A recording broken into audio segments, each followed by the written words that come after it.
Pembacaan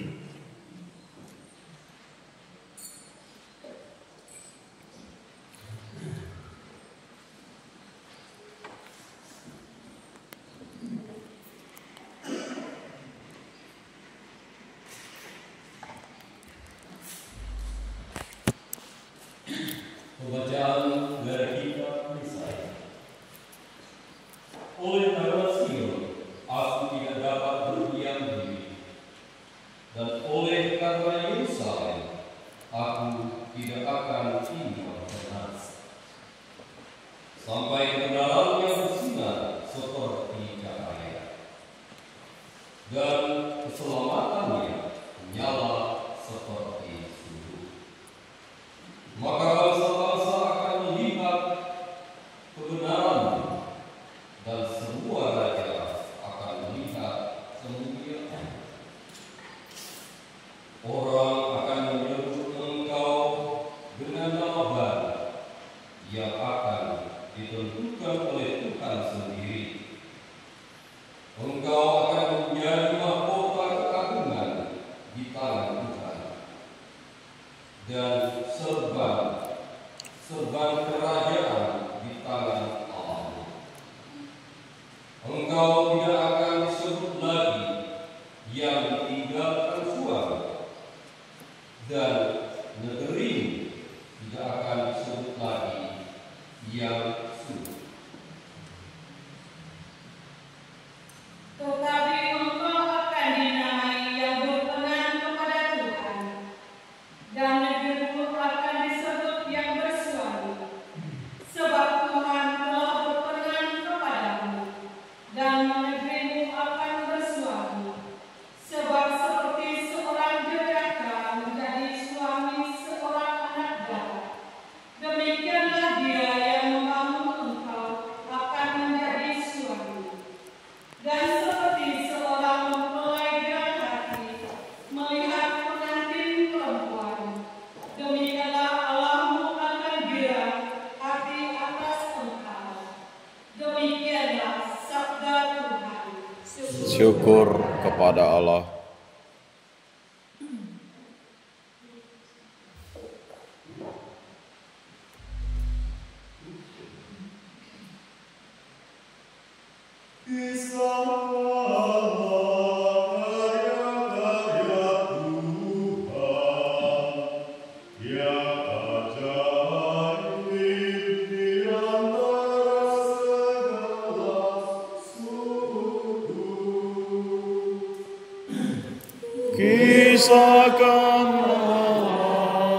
Kisahkanlah Tuhan yang ajaib di antara semua suku. Nyanyikan lagu baru bagi Tuhan. Menyanyilah bagi Tuhan, ya seluruh bumi. Menyanyilah bagi Tuhan, pujilah namanya.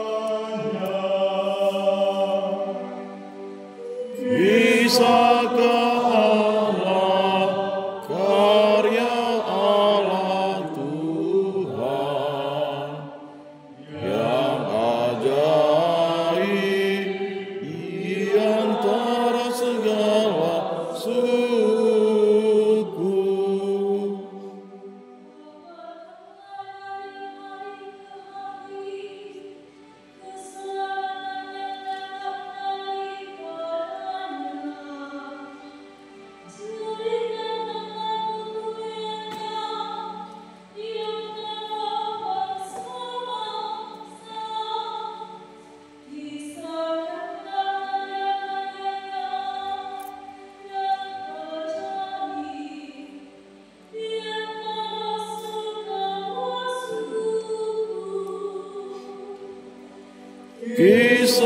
Kisahkanlah karya-karya Tuhan yang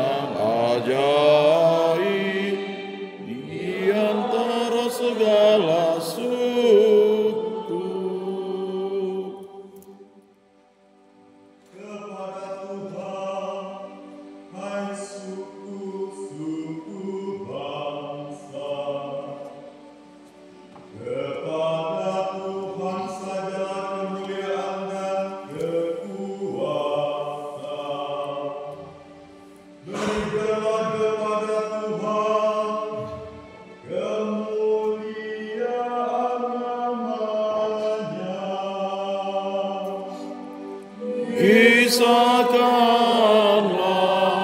karya-karya Tuhan yang ajaib di antara segala suku.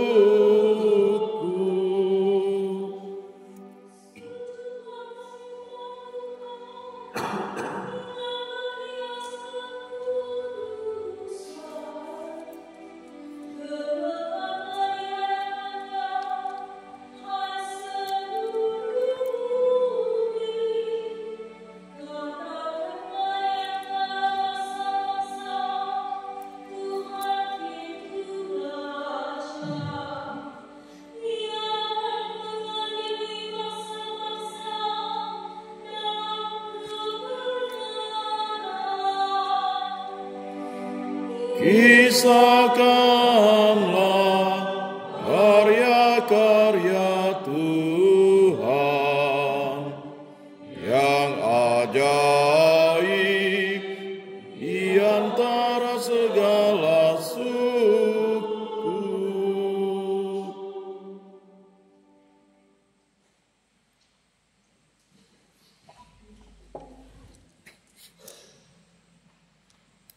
Bacaan dari surat pertama Rasul Paulus kepada jemaat di Korintus.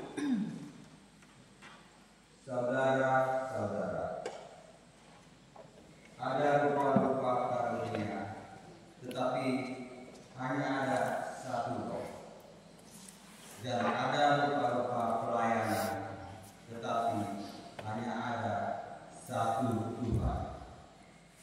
Dan ada berbagai-bagai perbuatan ajaib, tetapi Allah adalah satu yang mengerjakan semuanya dalam semua orang.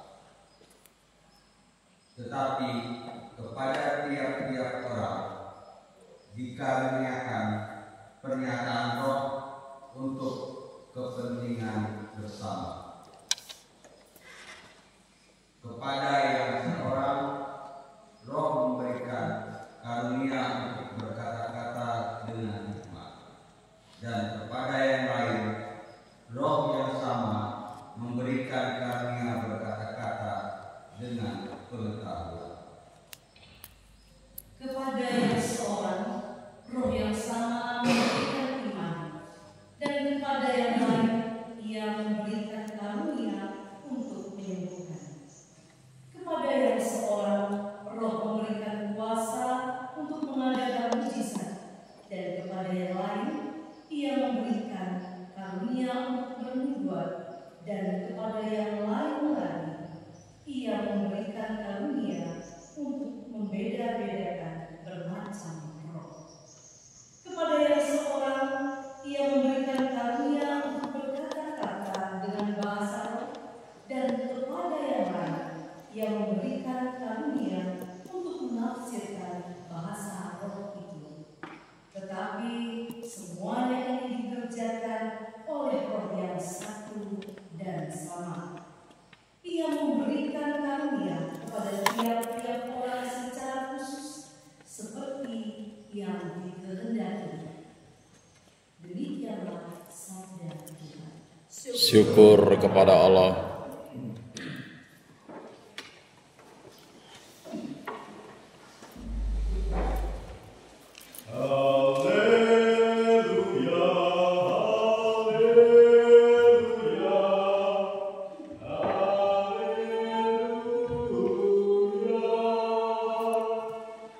Haleluya, haleluya,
Tuhan bersamamu.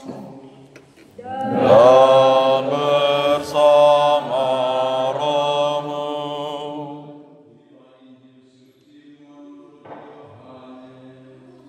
Dimuliakanlah Tuhan. Pada waktu itu ada pesta perkawinan di Kana yang di Galilea, dan Ibu Yesus ada di situ. Yesus dan para muridnya diundang juga ke perkawinan itu. Ketika mereka kekurangan anggur, Ibu Yesus berkata kepadanya, mereka kehabisan anggur. Kata Yesus kepada ibunya, mau apakah engkau dari aku itu? Saatku belum tiba. Tetapi Ibu Yesus berkata kepada pelayan-pelayan, apa yang dia katakan kepadamu, lakukanlah itu. Di situ ada 6 tempayan yang disediakan untuk pembasuhan menurut adat orang Yahudi.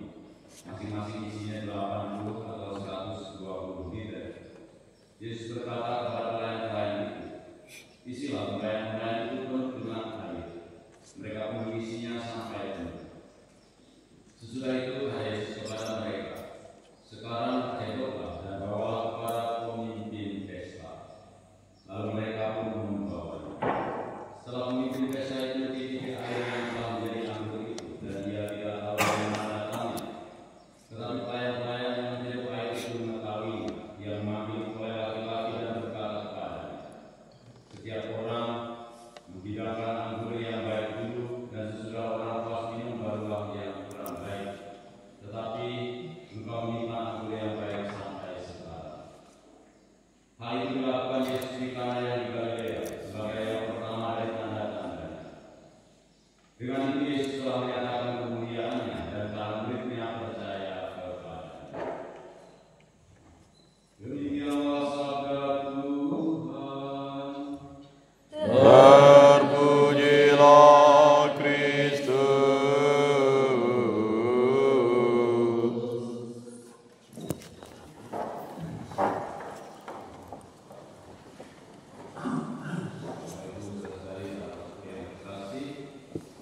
Diberitakan bahwa pada suatu saat seorang guru agama mengajarkan kepada siswa-siswi di kelas 3 SMP tentang mujizat di Kana, di mana Yesus mengubah air menjadi anggur.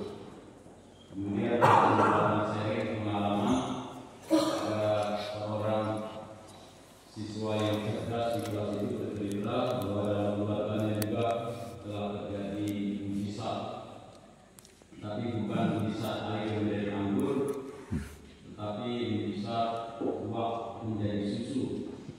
Karena kebetulan Wah, menjadi susu. siswa ini dari keluarga selanjutnya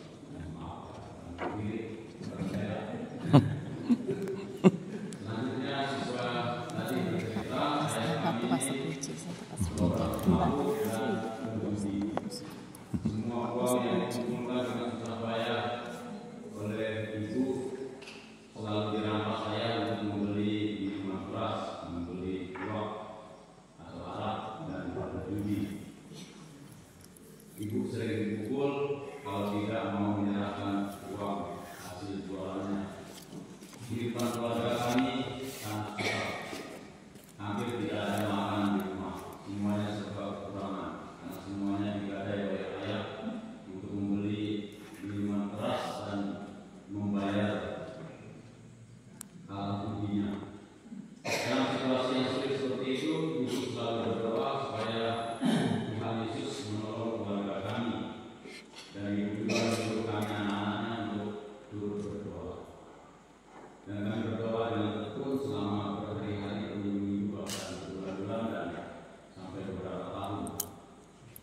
Baru kali ini terjadi mujizat di dalam keluarga kami. Pada suatu malam, ayah pulang ke rumah dalam kondisi mabuk dan dalam keadaan babak belur, penuh dengan luka dan tolak sana sini. Kami tidak tahu apa yang terjadi dalam diri ayah kami. Hanya sejak saat itu ayah tiba-tiba berhenti minum buah atau minum arak.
kutunggu di pintu surga.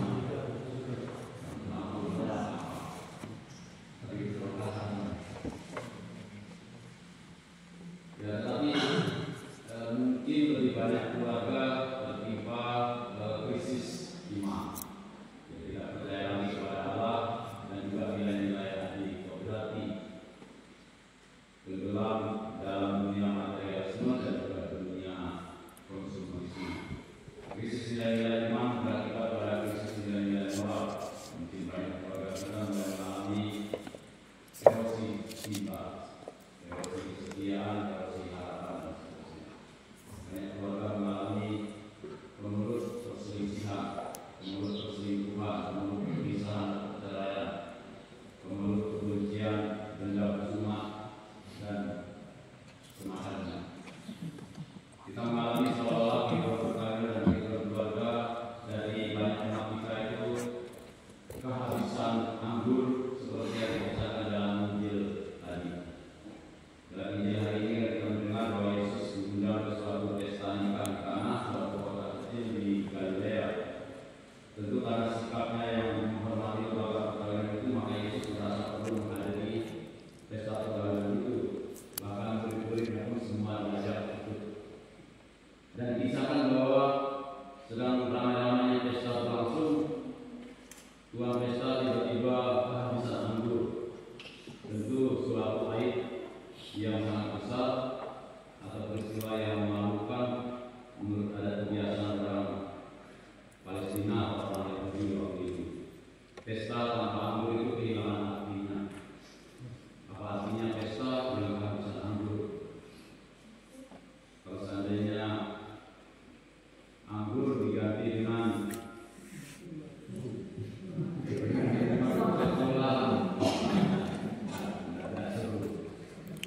kita pun kalau lagi ganjil, kalau tidak ada arak kuat atau minuman alkohol kurang-kurangnya bir, kita goyang lunas dulu. Goyangnya sekaku. Tapi kalau ada diberi arak kuat, nanti goyangnya akan ditahan. Yang sebelum goyangnya jadi bergoyang. Yang pemalu jadi tidak malu. Malu. Jadi memang anggur ini menggembirakan, membuat suasana yang biasa-biasa saja menjadi luar biasa. Maka kalau orang pesta perkawinan yang dianggap begitu pesta yang luar biasa rakyat, kalau hanya diganti dengan air kopi atau air teh, tidak ada rasanya, tidak ada artinya. Oleh karena itu maka Ibu Maria yang hadir, Bunda Maria yang hadir ternyata tanggap mengenai situasi yang ada ini. Dia misalkan kepada ketuanya, keluarga baru ini memerlukan bantuan. Saya keluarga baru ini mengawali hidup keluarganya dengan suatu tanda yang tidak baik. Jadi kehabisan anggur, dan anggur itu tentu lambang cinta dan juga lambang percaya. Maka Yesus bertindak walaupun waktunya belum tiba. Dia mengubah air menjadi anggur, sehingga pesta nikah itu dapat berlangsung terus secara mulia. Yesus tampil sebagai hidup selama. Pada pesta nikah di mana itu Yesus menyatakan dirinya sebagai Mesias atau hidup selama. Saudara-saudari yang terkasih, tadi sudah dikatakan bahwa mungkin banyak perkawinan dari keluarga umat kita mengalami kesulitan. Mereka mengalami masalah kehabisan anggur cinta dan kesetiaan. Kita berdoa dan berharap semoga Tuhan Yesus Kristus yang telah menyemarakkan pesta perkawinan di Kana itu dengan mengubah air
Pada suatu hari sikap istrinya ini rasanya sudah kelewatan, sudah keterlaluan. Sepanjang hari istri Diagonis ini mencaci maki suaminya dengan suara keras seperti guntur di langit. Tetapi karena Diagonis itu tetap tenang, dia mengambil seember air dan menyiramkannya kepada istrinya itu sampai basah kuyup. Nah, dengan tenang dan tersenyum, sang suami, seorang filsuf yang bernama Diagonis ini berkata kepada istrinya, memang sudah sepantasnya kamu disiram dengan air, karena biasanya setelah ada guntur, geledek, petir yang berbunyi keras, maka turunlah hujan yang keras. Jadi setelah peristiwa ini, akhirnya sang istri menyadari kekeliruan dan mereka mempunyai komunikasi yang baik sehingga keluarga mereka harmonis. Pertanyaan refleksi untuk kita, apakah bapak-bapak dan juga ibu-ibu, para putri sekalian dan juga kita sekalian bisa menjadi obat penawar dan anggur penceria bagi keluarga kita? Apakah kehadiran kita dalam keluarga kita sungguh-sungguh diharapkan dan disukai oleh anggota keluarga kita masing-masing? Ini pertanyaan refleksi kita saat ini. Maka terpujilah Tuhan Yesus Kristus ini dan selamanya. Amin.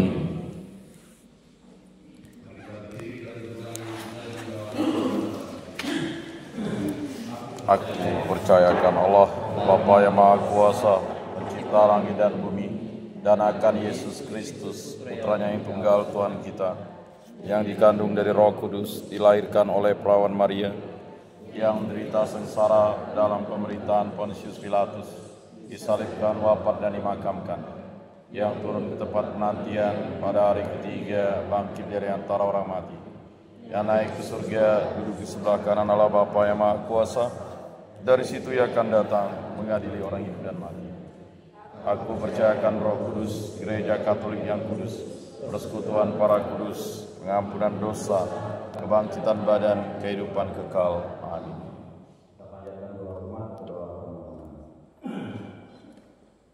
Saudara-saudari, Allah mencintai gerejanya dan mengangkatnya sebagai mempelai yang dikasihinya. Ia juga selalu setia sampai pada kesudahannya. Marilah kita berdoa kepada-Nya.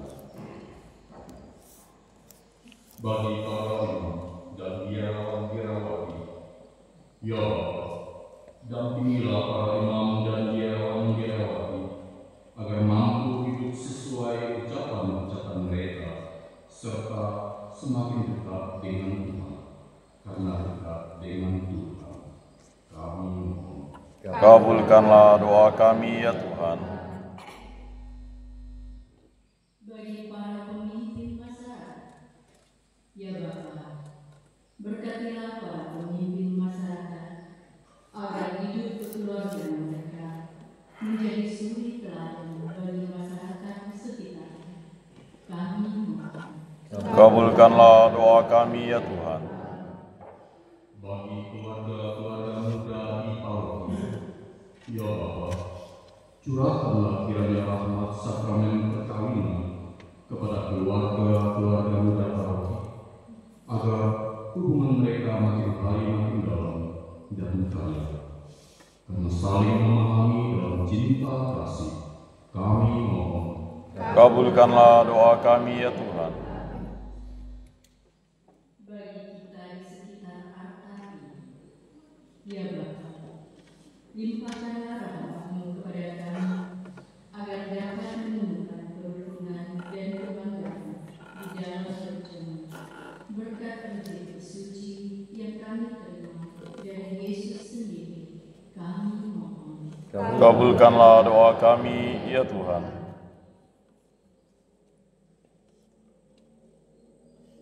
Mari kita sejenak berdoa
Kabulkanlah doa kami ya Tuhan.